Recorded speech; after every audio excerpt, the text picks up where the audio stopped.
আসসালামু আলাইকুম দর্শক, সবাই কেমন আছেন? আশা করছি সবাই অনেক অনেক অনেক ভালো আছেন। দর্শক, গরমের ঠেলায় কি আর করবো বলেন, কোনো রকম একটু এসি রুমে গিয়ে বন্দি ছিলাম। আর এই গরমের ঠেলাঠেলিতে এগো নিয়ে যে একটু দুখান কথা বলবো, শুধু চিন্তা করলাম যে ব্যাপারী পরিবারকে নিয়ে এত কথা কয়া কি লাভ আছে?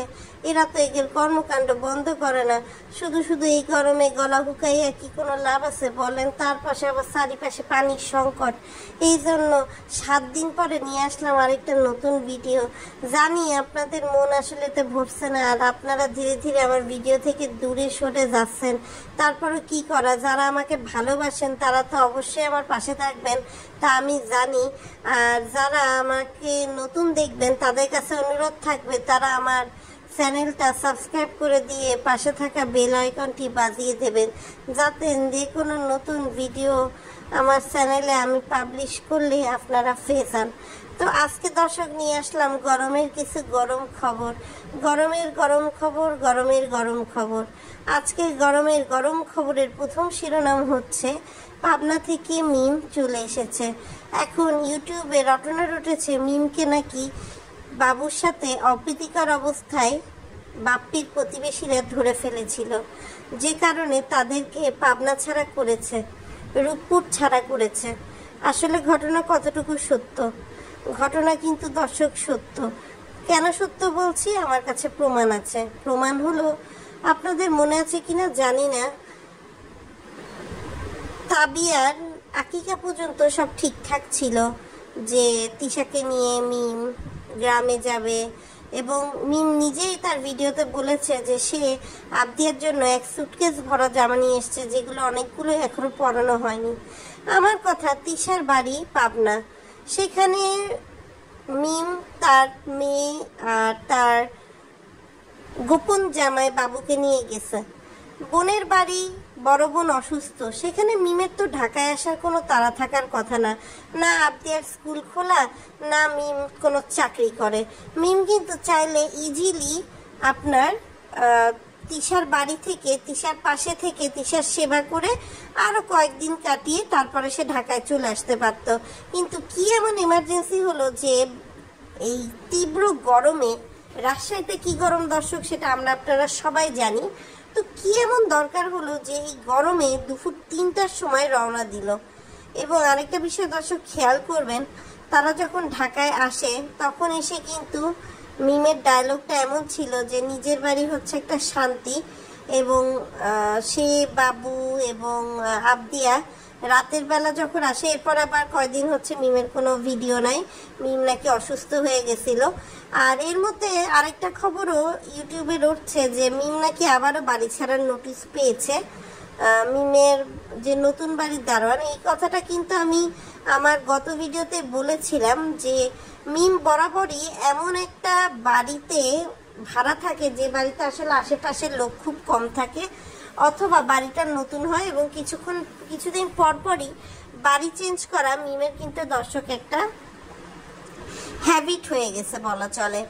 তো যাই হোক দর্শক, আর বাবুর বড় ভাই কিন্তু তার ব্লগে বলেই দিছে যে মিম হচ্ছে বাবুকে তাদের কাছ থেকে কেড়ে দিছে, এবং মিমের এই চক্করে এখন কিন্তু শারমিনও বিয়ের পিড়িতে বসে যাচ্ছে বলা চলে এক প্রকারে। আর এদিক দিয়ে দেখলাম এই মিমের অপবাদ ঘুচাতে গিয়ে খুকি প্রথমে কিছুদিন কান্নাকাটি করলো, গরিব দুঃখী সাজলো, এরপরে এখন সে মিজানকে জোর করে ধরে নিয়ে এসে খুকি আর মিজানের লাভ ব্লগ নামে একটা ব্লগিং কার্যক্রম পরিচালনা করছে, যেখানে মিজান ব্যস্ত। তারপরও সে গরমের মধ্যে মিজানকে ডেকে এনে মিজানের সাথে দুষ্টু মিষ্টি আলাপ করছে, এবং সেগুলো দর্শক কেমন পছন্দ করছে সেটাই সে চিন্তা করছে। আসলে শাহিন এখন শারমিনের সাথে ঘরের জন্য ফ্রিজ, ফার্নিচার এগুলো কিনছে, যেহেতু বিয়ের পরে ওভাবে কিন্তু তারা এক অন্যের সাথে সময় কাটেনি। কিন্তু এদিক দিয়ে যদি আবার হিসাব করেন যে আপনার খুকি মিজানের কিন্তু প্রায় 10 বছরের সংসার বা তারও বেশি, তো সেখানে আসলে খুকি মানুষ যা করে সেটা কপি করতে পছন্দ করে। আগে সে তিশাকে কপি করত, এখন পরবর্তীতে সে মিমকে করে, এরপরে হচ্ছে আপনার মরিয়মের মাকে করে, এখন আবার শারমিন আসছে শারমিনকে করে। আর এদিকে দেখলাম সাবিনা সিজারের 1 মাসও হতে পারেনি, ওই সেলাইয়ের আলা পেট নিয়ে বাঁশ কাটতেছে। আমি ভাবলাম আবার কার হোগার মধ্যে বাঁশ দেবে, পরে দেখি না তার ছোট মেয়েকে, ঘুমন্ত ছোট মেয়েকে সাজিয়ে গুজিয়ে কেক কাটছে। অথচ ভিডিও থাম্বনেল দিয়ে রাখছে মরিয়মের শখ পূরণ করার জন্য কি কি করলাম। আমি তো ভাবলাম যে আল্লাহ কি এমন হলো, এদের মনে হয় হচ্ছে টনক মূল্য, মরিয়মের দিকে মনে হয় একটু ফোকাস গেল, মরিয়মকে মনে হয় আবার স্কুলে ভর্তি করবে। কিন্তু না, সে তার মেয়ের 1 মাসের জন্মদিন পালন করছে এবং সেখানে রোজার মাসে যে নাটক ঢং করে বলছিল যে খাদিজা ইসলাম রোজা নামটা রাখবে, সেই নামটা কিন্তু তারা রাখেনি। তার মেয়ের নাম রাখছে এখন হচ্ছে মান্নাত। মান্নাত হচ্ছে শাহরুখ খানের বাড়ির নাম, সেটা আপনারা সবাই জানেন। তো রোজা থেকে মান্নাত কিভাবে হয়ে গেল দর্শক, আমি আসলে জানি না। আপনারা যদি জেনে থাকেন যে সাবিনার ছোট মেয়ের কয়টা নাম, দয়া করে কমেন্টে দর্শক একটু জানিয়ে দেবেন। আমাদের তানজিলা আপা বিনা দাওয়াতে নানি শাশুড়ির বাড়ি থেকে ঘুরে আসে। খালা শাশুড়ি, চাচি শাশুড়ি কেউই বাদ পড়ে না তানজিলার ভিডিও থেকে। আবার দেখলাম আমাদের তানজিলা আপা আজ রঙে রঙে রঙিন হব, রঙের হাওয়ায় ভেসে যাব গানে তার 2 শাশুড়িকে মেকআপের রঙে রাঙিয়ে দিচ্ছে, সেই ভিডিও দিয়েছে। একই সাথে তার স্বামী পরীক্ষা দিতে যাচ্ছে, সেই পরীক্ষাতে দোয়া করে দিচ্ছে সাকিবের মা আর সাকিবের বউ। সাকিব কি আসলেই পরীক্ষায় পাশ করেছে? এতদিন পর সাকিবের কি পরীক্ষা?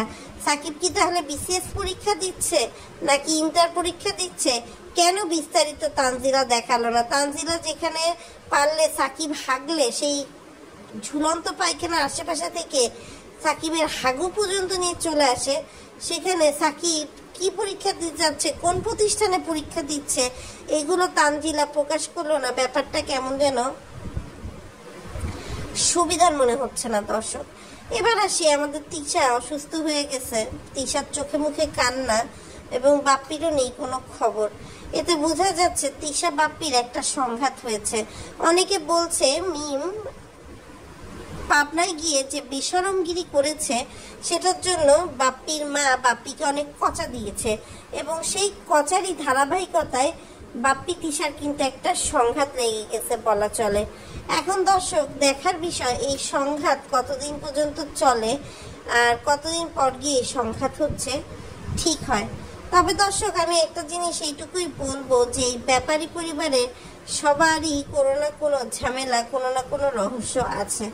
এই যে মাল্টিব্লগ শারমিন বিয়ে করব বলে বান্ধবীর বাড়ি গিয়ে নিজের কমন ফ্রেন্ডের ছবি দিয়ে বলে তার সাথে প্রথম খেতে গেলাম, অথচ তার বান্ধবীর বাড়ি সে গেছে, যে বান্ধবী রান্না পারে না সেই বান্ধবী রান্নার চ্যানেলে প্রমোট করতেছে। মানুষ যখন দর্শক আকাশে ওড়ে তখন অনেকভাবে আকাশে উঠতে পারে, সে ধরে নেয় তাকে আর কখনো মাটিতে চলতে হবে না। কিন্তু দিন শেষে আমরা যতটাই আকাশে উড়ি না কেন মাটিতে আমাদের নামতেই হবে, মাটিতে আমাদের মিশতেই হবে।